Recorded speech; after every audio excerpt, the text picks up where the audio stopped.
zu einem Kunststück, das Neues. Ich habe etwas mitgebracht hier. Wissen Sie, was das ist? Ein unsichtbares Kartenspiel. Sie schon einmal mit einem unsichtbaren Kartenspiel. Darf ich Sie bitten, dieses Kartenspiel zu übernehmen? Ja? Bitte schauen Sie die Karten genau an. Bestätigen Sie unseren Gästen, dass es sich hier wirklich um ein ganz normales, unsichtbares Kartenspiel handelt. Sie müssen es zuerst aus der Schachtel herausnehmen. Wenn er aus der Schachtel herausnehmen, machen Sie die Schachtel auf. Ja, nehmen Sie die Karte heraus, geben Sie die Schachtel dem Herrn links von Ihnen. Der ist magisch vorbelastet. Ja, Sie halten die Schachtel vorerst. Ja, und jetzt mischen Sie einmal das Spiel. Ja, ja, wunderbar haben Sie das, hervorragend. Und jetzt darf ich Sie bitten, einen schönen Fächer zu machen. Und der Herr mit dem schönen grünen Sakko wird so gut sein, eine Karte aus dem Fächer zu nehmen, nur eine. Ja. Ja, bitte schauen Sie die Karte an, zeigen Sie zur Kontrolle der Damen daneben. Herren sind manchmal vergesslich, ja, zur Kontrolle. Ja, Sie haben die Karte auch gesehen, das ist gut. Und jetzt kommt das Wichtigste. Jetzt stecken Sie die Karte verkehrt wieder in den Fächer zurück, sodass Sie als einzige in den Kartenfächer verkehrt.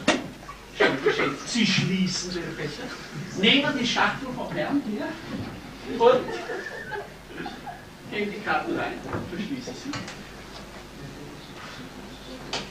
Und jetzt bitte ich Sie auf 3 mir die Schachtel mit dem Kartenspiel zuzuwerfen. Auf 3. Schön in Hochbogen, dass ich sagen kann. 1, 2 und 3. Ja. In diesem Augenblick, und das ist das Schöne, ist das Spiel.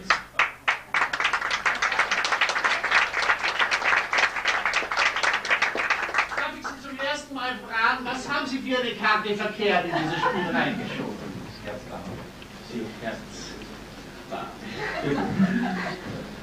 Immer wird die Herzdame genommen. Ich vergesse immer zu sagen, nehmen Sie doch nicht die Herzdame oder das Pikas. Aber ich sage ja, es geht ja darum, dass ich gesagt habe, das Spiel ist sichtbar geworden. Und wenn das wirklich wahr wäre, dann müsste in diesem Kartenspiel jetzt eine Karte verkehrt drin. Ist das richtig? Kann man mal nachschauen.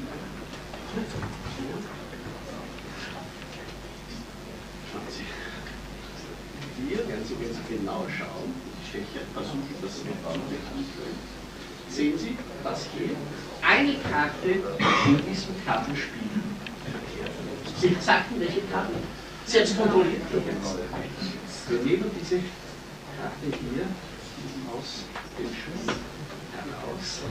Das wäre doch toll, müssen Sie zugeben, wenn das jetzt wirklich die Herzdame wäre. Magischer Hauch ist immer gut.